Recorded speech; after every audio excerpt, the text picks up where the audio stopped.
What is up, guys? It is your boy 𝙎𝙬𝙆, and as we all know, James Gunn released his new DCU slate, and what I will be doing is ranking the slate based on my anticipation and excitement for these projects. Before we get into it, if you like this type of content, please make sure you hit that subscribe button and click that bell.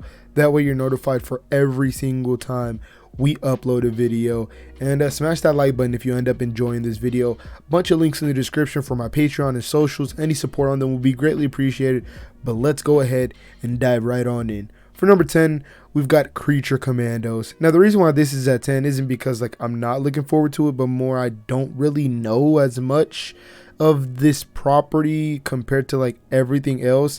But I am interested in monsters of old horror genres and that kind of stuff being in DC. I wonder how that will play a part and how that will fit in. But yeah, that's why it's at number 10. I just don't really know too much about it to be super excited. For number 9, it's going to be the Waller series. Now, I'm looking forward to this a little bit, but I don't know really what they're going to be doing in the show or what the show is going to be about. What James Gunn did say was that Team Peacemaker will return, so I'm guessing that'll be some of the 11th Street kids from Peacemaker, which I absolutely fell in love with. So I can't wait to see 𝙎𝙬𝙆𝙎 and Hardcore, and maybe even 𝙎𝙬𝙆𝙎 return. That'll be really interesting. And I'm glad that we're getting more Amanda Waller. She's a little like the Nick Fury of DC. She's always handling, supers and metahumans, and that's just really interesting. And I think we could use a little bit more light shined on that, because it seems like not only an integral part of the DC universe, but an interesting one. For number 8, we've got Paradise Lost. Now, they describe this as a Game of Thrones Westeros style type of series, and if it is like this, I'm jumping on board, but that's all we know.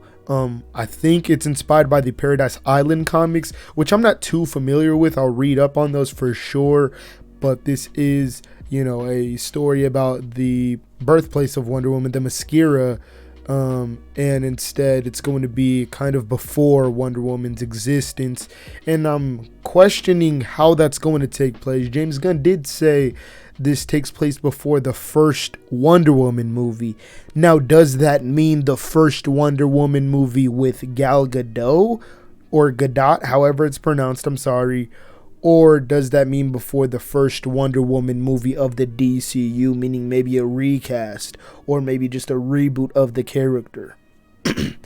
I have no real clue, but regardless, it's interesting. Hopefully it can be really badass, and that does have some potential. For number 7, it's going to be The Authority. Now, I'm not too familiar with The Authority, but from what I know, this is a Justice League pretty much made up of anti-heroes instead, so it's kind of like a gray area team of the Justice League, and I find that really interesting, not just as a team itself, because the Boys exists, but more so I'm interested in seeing a world where a team like the Authority exists in the same universe as a team like the Justice League, and how their mindsets and ways they go about saving people clash, whether that's mentally, physically, any way possible. I think that's very interesting, and it sets up some really compelling dynamics for the DCU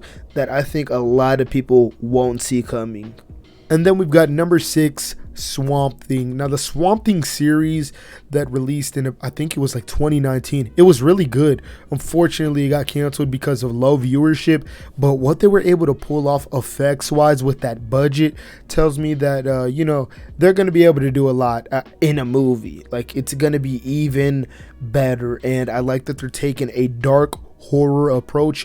We've never really seen that in the comic book movie genre, and I hope they're really leaning into it. I think one of the things that Marvel just put out was Werewolf by Night, and that was a huge surprise and an eye-opener for what different tones and different styles could do to the MCU. It could, put in some fresh air for the viewers, and especially when things are getting kind of stale. And I think Swamp Thing is one of those things that'll help not only, put some air that is fresh within the brand of DC in terms of its cinematic stuff, but also just comic book genres in general. I feel like, playing with different tones off the start is very good, because then it allows anything to really come into this DCU, and it opens audiences up to anything without it being kind of a risk. For number 5, we've got Booster Gold. I am thoroughly excited for this series, okay?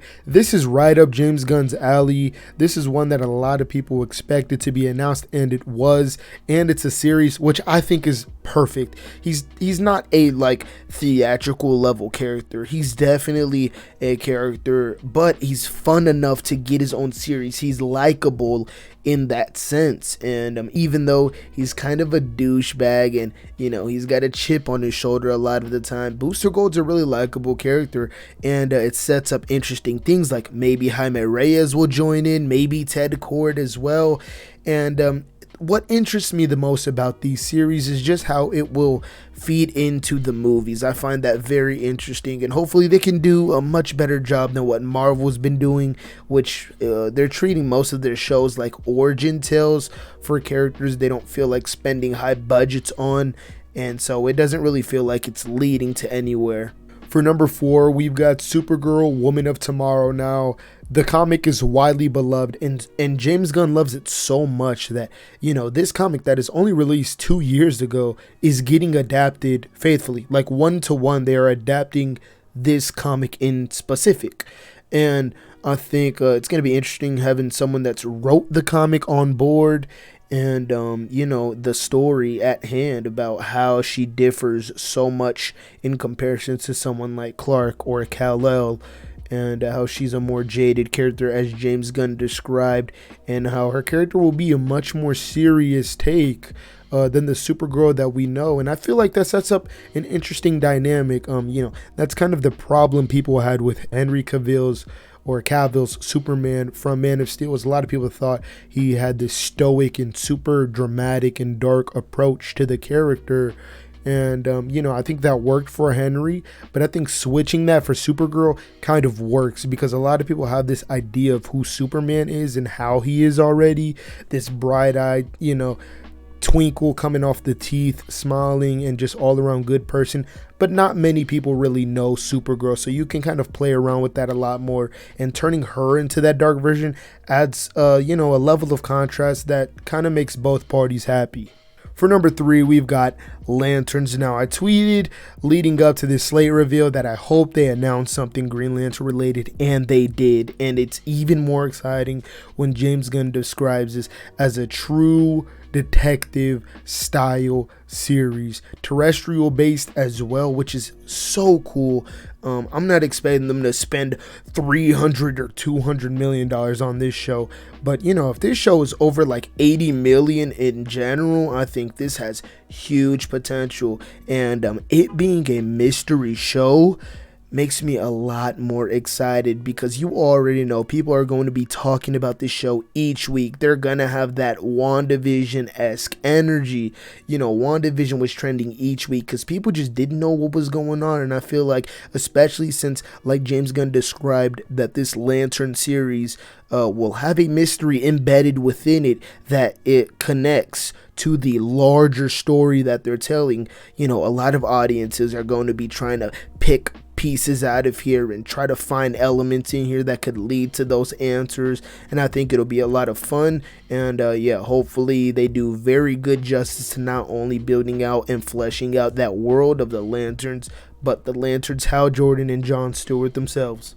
For number 2, we've got The Brave and the Bold, one of the hardest titles I think I've ever heard in a comic book movie. But this is just at the top of my list simply because Damian Wayne, I love him. He is my favorite Robin by far, not counting, Red Robin, Nightwing, not counting those things. Only as Robin, I love Damian Wayne. Some people find him annoying. I like that aggressive side to him, that careless and unforgettable side to him. It makes him very hard to deal with. And so when he is that kind of hits more. It's more effective when someone like Bruce gets a hug from him or something like that. It's just more effective. And I think it's interesting because he is, you know, Bruce's only blood son. And I think there's a lot of people, a lot of audiences that are so unaware that Bruce has a son that is his blood, and especially how it connects to the Al Ghul's. And obviously in the description in the article from Variety about this entire slate, it was revealed that we will be meeting other members of the Bat family, which opens things up so much. The first thing that comes to mind is Son of Batman and seeing Dick Grayson. Even seeing any of the Bat family show up in here will warm my heart. These characters are super important, and I feel like a lot of audiences' perception of these characters either changed or they weren't aware because of how the previous Batman were. And I feel like James Gunn's gonna open people's eyes to the Bat family and how fun those characters are, how dark they can be, and just overall how interesting the character of Batman is outside of just him having his parents killed in an alleyway. For number one, though, I am a Superman fan at heart, and it's Superman Legacy. James Gunn is writing this, which I wouldn't have picked him to be the writer after all, but I will say that, you know, I have faith. You know, he's someone who takes big risks, but he's passionate, and as someone who loves these comics, you know, I trust him. And then he released today that the inspiration for this movie is All-Star Superman, which is arguably the greatest Superman comic of all time. I hope he gets the energy, the charisma, and the overall meaning of Superman down, because it is a character that I think we definitely need today and right now. And you know, for those who say he's a bit old-fashioned or it can't be done in a modern setting, Ted Lasso was right there. Ted Lasso is a great example of someone who is positive and how that kind of lifts people's spirits up and make them feel good, because that's ultimately who Superman is. And seeing that he's going to be this young, around 25-year-old Clark, I think that's also interesting, because we're going to be seeing him kind of go through the waves of, you know, being a journalist while, you know, having a girlfriend and simultaneously having to save the entire world. Who knows? Maybe even John will exist. I don't know. I feel like he might be too young, but I'm hoping to see a Super Sons movie. Maybe even a Teen Titans movie. Who knows? But Superman Legacy is definitely my number one. I'm hoping that we get a great director. I have a feeling James Gunn will direct this movie. And if he does, I've got to say, I don't like that idea, because I don't know if James Gunn really has the iconography or visualization of a Superman movie, but who knows, right? James Gunn has brought something like The Guardians and made them a household name. We all hated Peacemaker, and now he's made us all love him. I mean, we can't really doubt the man, but whoever ends up taking these projects, that's going to be a huge contributing factor, and a factor that I think a lot of people aren't considering, while I am absolutely excited for this entire slate. And this is only a part of the chapter 1 that they are doing. And I think it's very interesting. There's some really creative projects in this chapter, or I should say in this slate, that they've revealed thus far. Some really interesting movies, adaptations, comics that they're influenced by, but ultimately what it comes down to is who is writing and directing these projects. We don't know, so hopefully that information won't bum us out. And there are already rumors that James Mangold is up for Swamp Thing, so it's looking pretty bright. But other than that, guys, you guys tell me your most excited projects from this new DCU slate that James Gunn announced. And yeah, what's your favorite comic that they're being inspired by? Who's your favorite character that they brought up? Who's your favorite Robin, or anything? I love discussing with you guys in the comments below. Make sure you hit that thumbs up button. If you ended up enjoying this video, please hit that subscribe button and click that bell. As always, links in the description for my socials, my Patreon. Supporting me means the world. But other than that, guys, it's 𝙎𝙀🐘𝙎𝑖. I'll see you guys in the next one. Peace.